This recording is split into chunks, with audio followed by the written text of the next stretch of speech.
I'm about to give you a challenge, and I already know most of you watching this are going to fail. Not because you're not capable, not because you don't want it, but because when it gets hard, when it gets uncomfortable, when nobody's watching anymore, you're going to quit, just like you quit last time. And the time before that, but maybe you're different. Maybe this time you're actually serious. So let me give you a test. 30 days, starting January 1st. A very specific set of daily tasks that will prove whether you're someone who talks about change or someone who actually changes. And by the end of 30 days, you'll know the truth about yourself. Not what you hope is true, what's actually true. This isn't a motivational speech. This is a challenge. And challenges separate people into two categories, those who do and those who quit. So let me lay out exactly what this 30-day test requires. And as I go through it, pay attention to how you feel. Because that feeling, that's going to tell you everything. Week 1, the foundation week. This is the easy part. This is where everyone feels motivated and ready. But even here, most people start making compromises. So here are your non-negotiables for week 1.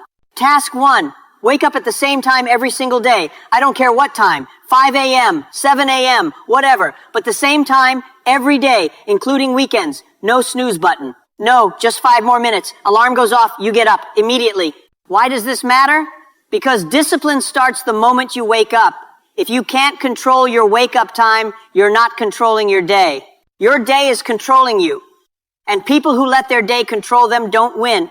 They just survive. Task 2, no phone for the first hour. None. Not for checking messages. Not for scrolling. Not for the news. Nothing. The first hour of your day belongs to you. Not to everyone else's problems and opinions and demands. Most people fail this one by day 3. Because they're addicted to their phone and they don't even know it. They say they're not addicted, but then they can't go 60 minutes without checking it. That's addiction, and this task exposes it. Task 3, move your body for at least 30 minutes. Walk, run, lift weights, do yoga, I don't care, but move every single day. And it doesn't count if you're just walking around your house doing normal activities. This has to be intentional movement, exercise. This isn't about getting fit in 30 days. This is about proving you can do something uncomfortable every day, because exercise is uncomfortable. Your body doesn't want to do it, but you do it anyway. That's discipline. Task 4, track one thing, your money, your food, your time, something. Pick one thing and track it every single day. Write down every dollar you spend, or every meal you eat, or how you spent every hour. Just pick one and track it religiously. Why? Because tracking forces awareness.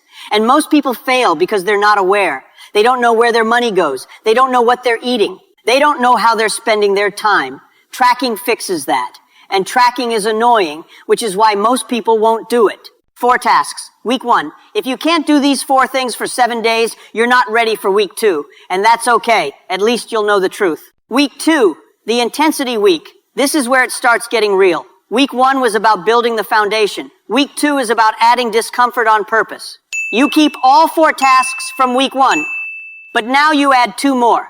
Task 5, do something that scares you. Once this week, not every day, just once. Have a difficult conversation you've been avoiding. Post something online that makes you feel vulnerable. Ask for something you're afraid you'll be rejected for. Apply for something you think you're not qualified for. One scary thing, and you have to actually do it, not think about it. Do it. This task separates talkers from doers. Because everyone says they want to be brave. But when it's time to actually be brave, they find excuses. They rationalize. They delay. And then the weekends and they didn't do it. That's failing. Task 6. Eliminate one comfort. Something you use to numb yourself. Maybe it's alcohol. Maybe it's junk food. Maybe it's Netflix binges. Maybe it's online shopping. Maybe it's video games. Whatever your go-to escape is, cut it for the rest of the 30 days. This one hurts. Because you're going to realize how much you rely on that comfort to avoid feeling things. And when you can't use it anymore, you're going to have to sit with discomfort. And most people can't do that. They need the escape. They need the numbing. So they quit. 6 tasks, week 2. And by now, the motivation from January 1st is fading. You're not excited anymore. You're just tired. This is where 80% of people quit. They say they're too busy. They say they'll start again next month. They say this isn't the right time. All lies. Week 3, the breaking point. This is the week that tells you who you really are, because by week 3, you're exhausted. The novelty is gone. The motivation is dead. Your body is sore. Your brain is screaming at you to stop. And this is where discipline is actually tested. You keep all 6 tasks. And you add one more, the hardest one. Task 7, no complaining about anything, out loud or in your head, for the entire week. Not about the weather, not about traffic, not about how tired you are. Not about how hard this challenge is, nothing, 0 complaints. Catch yourself complaining? Start the week over. That's the rule. This task reveals something most people don't want to see. They complain constantly about everything. And complaining is just a habit, a toxic, energy-draining habit that keeps you stuck. Because when you complain, you're reinforcing that you're a victim. And victims don't win. 7 tasks, week 3. And here's what's going to happen. You're going to want to quit. You're going to tell yourself this is stupid, that it doesn't matter, that nobody cares anyway. And you'll be right about one thing. Nobody cares. Nobody's watching. Nobody's going to celebrate you for doing this. This is entirely for you. And that's exactly why most people quit. Because if nobody's watching, what's the point? The point is you're watching. You're seeing whether you're actually the person you claim to be, or just someone who talks. Week 4, the proof. This is the final week. And if you made it here, you're already in the top 5%, because 95% of people quit by week 3, but you didn't. So now you finish. You keep all 7 tasks, every single one, and you add the final task, task 8. Help someone, not because you get something out of it, not because it makes you look good, just because you can. Buy someone's coffee, help a stranger with something, volunteer an hour, give money to someone who needs it, do something that adds value to someone else's life and costs you something. Why is this the final task? Because discipline isn't just about you, it's about what you can do for others when you're strong. Weak people only think about themselves, strong people lift others. And by week 4, you should be strong enough to lift. 8 tasks. Week 4. And by day 30, you've done something 99% of people never do. You proved you can commit. You can push through discomfort. You can show up when nobody's watching. You can become someone different through sheer will and consistency. But here's what I need you to understand. This test isn't about the tasks. The tasks are just measurements. What you're actually testing is your character. Are you someone who follows through? Or are you someone who starts strong and fades?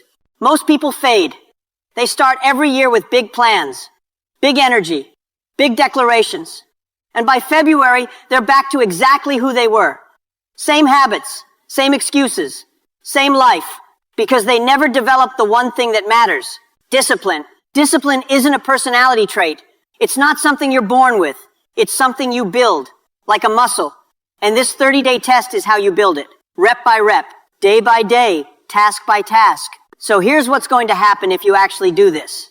If you make it all 30 days without quitting, first, you're going to trust yourself again. Because right now, you don't. You say you're going to do things, and then you don't. And every time that happens, you lose a little bit of self-trust. But when you complete 30 days of hard tasks, you prove to yourself that your word means something, and that changes everything. Second, you're going to realize discipline feels better than comfort. Right now, you think comfort is what you want, but comfort is just another word for stagnation. Discipline is hard, but it's also where growth lives, and growth feels better than comfort ever will. Third, you're going to become someone other people notice, not because you're bragging about the challenge, but because you're different. You carry yourself differently. You make decisions differently. You show up differently, and people feel that. Now let me tell you what to do when you fail. Because you will. You'll miss a task. You'll sleep through your alarm. You'll check your phone in the first hour. You'll skip a workout. It's going to happen. Here's the protocol. You acknowledge it. You don't spiral. You don't quit the whole thing. You just get back on track the very next day. One failure doesn't erase 20 good days. It's just data. It shows you where you're weak, and now you know what to work on. But if you miss 3 days in a row, start over. Because at that point, you're not failing. You're quitting. And quitting is a choice. So here's my challenge to you. Starting January 1st, 30 days, 8 tasks, no excuses. And on January 31st, you'll know exactly who you are. Not who you wish you were, who you actually are. Most of you won't do this. You'll watch this video, feel inspired for 10 minutes, and then do nothing. That's fine. At least you'll know you're not serious yet. But some of you are going to take this seriously. You're going to print out the task list. You're going to track every day. You're going to push through when it hurts. And on day 30, you're going to be different. So which one are you? The person who quits or the person who finishes? January 1st is coming. The test is waiting. What's your answer?